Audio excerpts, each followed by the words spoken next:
পাঠিয়ে দেয়। তাহলে বন্ধুরা আজকের ভিডিওটি এখানেই শেষ করছি। যদি ভিডিওটি ভালো লাগে প্লিজ একটি লাইক করো আর সাবস্ক্রাইব করে আমাদের পাশে থেকো। ধন্যবাদ।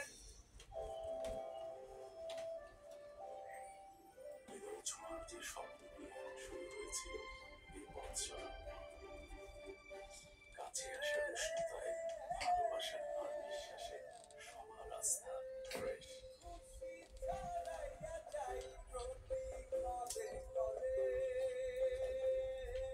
সমতল থেকে পাহাড়ে, গ্রাম থেকে শহরে, সারা বাংলার প্রতিটি ঘরে খুশি ছড়িয়েছে ফ্রেশ। আর তাই তো আমরা বিশ্বের স্বনামধন্য কান্তারের গবেষণায় বাংলাদেশের most chosen food brand fresh খুশি ছড়াই প্রতি ঘরে। বন্ধুরা এটা রাধার বাড়ি, আর এখন হচ্ছে সকালবেলা, তাই রাধারা সবাই ঘুমোচ্ছে। এখানে রাধার গরুটা ঘাস খাচ্ছিল। তখনই গরুটা সেখানে গোবর করা শুরু করে।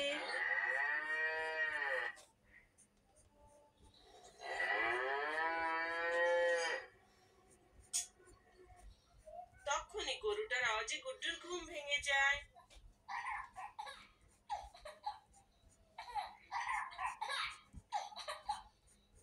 তারপরে গুড্ডু গরুটার কাছে যেতে থাকে খেলা করার জন্য। তারপর গুড্ডু গরুটার সাথে খেলা করা শুরু করে। তখনই গুড্ডু গরুর গোবরগুলো দেখতে পায় আর সে গোবরের কাছে যেতে থাকে। আরে এ কি, গুড্ডু তো গরুর গোবরের সাথে খেলা করা শুরু করেছে।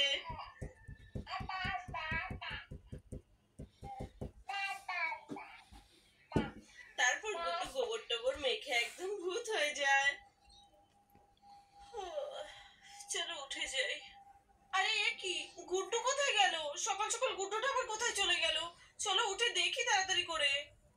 আরে আমার পাশেই তো শুয়েছিল, কোথায় গেল? নিশ্চয়ই কোনো দুষ্টুমি করছে, যাই গিয়ে দেখি। গুড্ডু, গুড্ডু বাবা কোথায় তুই? আরে গুড্ডুর বাবা তো এখনো ঘুমোচ্ছে, কিন্তু কোথায়? ছেলে তো ওর কাছেও নেই। গুড্ডু, গুড্ডু চলো ওই দিকটা গিয়ে দেখি, সকাল সকাল কি শুরু করেছে ও। আরে ওই তো গুড্ডু। গুড্ডু, এ বাবা, ছিছি কি করছিস এগুলো সকাল সকাল? এ বাবা, আচ্ছা সর এখান থেকে।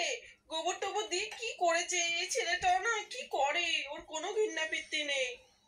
দেখেছি ও পুরো গোবর টোবর ঘেটে একদম কি অবস্থা। এই ছেলেটার কখনো শুধরাবে না, ওকে আমি যতই বলি। দাঁড়া, এক্ষুনি আমি তোর বাবাকে বলবো যে ওনার ছেলে কি শুরু করেছে সকাল সকাল। কি গো গুড্ডুর বাবা, গুড্ডুর বাবা ওঠো তো, দেখো তোমার ছেলে সকাল সকাল কি শুরু করেছে দেখো।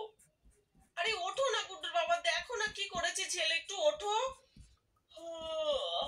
আরে রাধা কি হয়েছে, এত সকাল সকাল ডাক দিচ্ছ কেন? আরে বলো রাধা কি হয়েছে বলো, সকাল সকাল এত উঠালে কেন, আর গুড্ডুর ওপর চিল্লাচ্ছ কেন বলো। আমি আর কি বলবো, গিয়ে নিজের চোখে দেখে নাও তোমার গুণধর ছেলে কি করছে। আরে গুড্ডু সর ওখান থেকে, ছি ছি, দেখো গোবর দিয়ে পুরো একদম স্নান করে উঠেছে দেখো। আরে আরে আরে আরে গুড্ডু সোনা, তুমি সকাল সকালে এগুলো কি করছো বাবা, সরো ওইখান থেকে। গোবর ধরে না বাবা। এ এ আরে আরে চলো আমি এখান থেকে তাড়াতাড়ি করে কেটে পড়ি, নইলে রাধা তো আমাকে দিয়ে সব পরিষ্কার করাবে। আরে আরে রাধা বলছি কি, ছেলেকে তাড়াতাড়ি করে স্নান টান করিয়ে পরিষ্কার করাও। আমি যাই একটু বাথরুমে যাই, ফ্রেশ হয়ে আসি, আমার তো আবার জমিতেও যেতে হবে। আরে তাহলে গুড্ডুকে কে পরিষ্কার করবে? আমি কি করে পরিষ্কার করব? তোমাকেই পরিষ্কার করতে হবে। চলো আমার তো কি জোরে বাথরুম পেয়েছে, আমি আসছি। চলো তাড়াতাড়ি করে এখান থেকে কেটে পড়ি। আরে এই গুড্ডুর বাবাও তো কি চালাক দেখেছো, আমার উপর সবকিছু ছেড়ে চলে গেল কি করে উনি। আমি এখন কি করব? ভালোই হলো আমি তাড়াতাড়ি করে রাধার সামনে থেকে চলে এসেছি, নইলে রাধা তো সব আমাকে দিয়েই পরিষ্কার করাতো। চলো এবার বালতিটা নিয়ে বাথরুমে চলে যাই।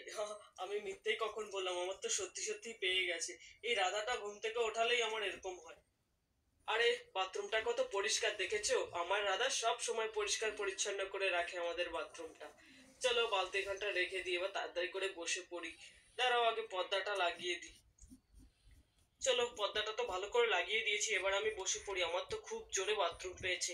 এবার তো শান্তি মতো 10-15 মিনিট পরেই বেরোবো, রাধা তো ততক্ষণে ছেলেকে পরিষ্কারও করে ফেলবে।